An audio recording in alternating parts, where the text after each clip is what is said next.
سجدے کی طاقت یہ ہے کہ فرش کی سرگوشی عرش پر سنی جاتی ہے۔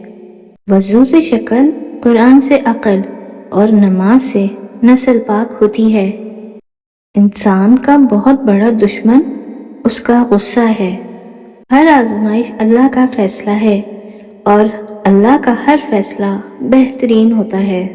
وقت اچھا ہو یا برا بدلتا ضرور ہے۔ عزت بہت مہنگی چیز ہے، اس کی امید سستے لوگوں سے مت رکھیں۔ دوسروں کی مدد کرنے کے لیے ضروری نہیں کہ آپ طاقتور یا بہت امیر ہوں، صرف آپ کا رحم دل ہی ہونا کافی ہے۔ وقت اور دولت تو ایسی چیزیں ہیں جو انسان کے اختیار میں نہیں۔ وقت انسان کو مجبور اور دولت مغرور بنا دیتی ہے۔ کسی کی نرمی کو اس کی کمزوری نہ سمجھو، اگر وہ سر جھکا کر چلتا ہے تو صرف خدا کے خوف سے۔ ضروری نہیں کہ کچھ غلط کرنے سے دکھ ملے، حد سے زیادہ اچھا ہونے کی بھی قیمت چکانی پڑتی ہے۔ وضاحت کے چکر میں اپنا وقت برباد مت کرو، لوگ وہی سنتے ہیں جو وہ سننا چاہتے ہیں۔ کبھی کبھی ہم تھک جاتے ہیں یہ ثابت کرتے کرتے کہ بے شک ہمارا طریقہ غلط تھا، پر ارادہ نہیں۔ جب آدمی 40 سال کا ہو جاتا ہے تو آسمان سے اس کو آواز دی جاتی ہے کہ تیری واپسی قریب ہے، سامان تیار کر لے۔ اگر دنیا میں تمہیں کبھی شدت سے غم ملے تو گھبرانا مت، میرے غم کو یاد کر لینا، تمہارے غم کا وزن ہلکا ہو جائے گا۔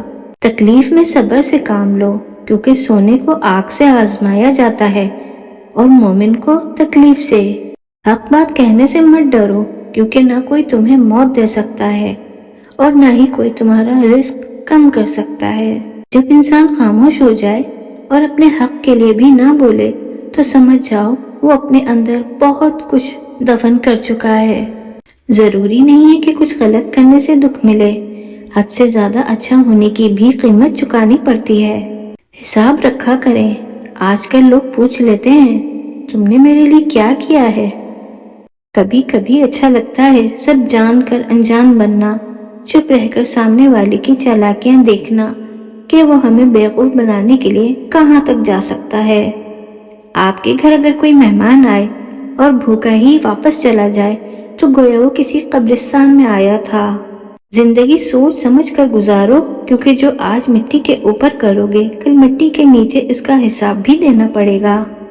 اس شخص کے ساتھ کبھی جھوٹ نہ بولیں جو آپ پر بھروسہ کرتا ہے، اور اس شخص پر کبھی بھروسہ نہ کریں جو آپ سے جھوٹ بولتا ہے۔ دنیا کا مال تو چھوڑنا ہی پڑے گا، سمجھدار وہ ہے جو آخرت کا مال جمع کرے۔ انسان کا دل توڑنے والے شخص اللہ کی تلاش نہیں کر سکتا۔ اپنے کپڑے اور جوتے خاص موقع کے لیے رکھنا بند کر دیں، جب بھی ہو سکے پہنیں۔ آج کل زندہ رہنا ہی تو خاص موقع ہے۔ جب کسی طاقتور کو اس کے جرم کی سزا نہیں دی جاتی تو وہ سزا پورے سماج پر تقسیم ہو جاتی ہے۔ مرد اپنی آنکھیں نیچی نہیں کرنا چاہتا، عورت پردے کو جہالت سمجھتی ہے، مگر دونوں کو احترام اور عزت کی تلاش ہے۔ عورت کی عزت کرو، اس لیے نہیں کہ وہ ایک عورت ہے، بلکہ یہ ثابت کرنے کے لیے کہ آپ کی تربیت ایک اچھی ماں نے کی ہے۔ ان لوگوں کو کبھی نہ بھولنا جنہوں نے ضرورت کے وقت تمہارا ساتھ دیا۔ دنیا کے سامنے خود کو فرشتہ ثابت کرنے سے تنہائی میں ایک اچھا انسان بننا زیادہ بہتر ہے۔ گھر والے سکون میں رہتے ہیں کیونکہ انہیں معلوم ہوتا ہے کہ اللہ بہتر کرے گا۔ نماز کے لیے وقت نکالا کرو، اللہ تمہاری زندگی سے برا وقت نکال دے گا۔ دنیا کی ہر چیز سے فائدہ اٹھائیں، پر کبھی کسی کی کمزوری کی مجبوری کا فائدہ نہ اٹھائیں۔ جہاں لگے اہمیت کم ہو رہی ہے وہاں جانا کم کر دو، پھر چاہے کسی کا گھر ہو، بات ہو، یاد ہو یا دل۔ آپ کا کردار ہی آپ کی پہچان ہے، ورنہ ایک نام کے لاکھوں انسان ہیں۔ خود کو سب سے بہتر سمجھ لینا یہ ایک ایسی بیماری ہے جو انسان کو کسی قابل نہیں چھوڑتی۔ صرف اللہ ہی ہے جس سے جتنی محبت کی جائے اتنی ہی بلندی نصیب ہوتی ہے۔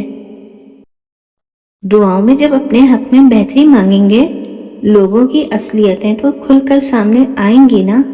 وہ رب انہی کو دیتا ہے جو اس پر یقین رکھتے ہیں۔ جہاں مایوسی ہو وہاں ہاتھ خالی ہی رہ جاتے ہیں۔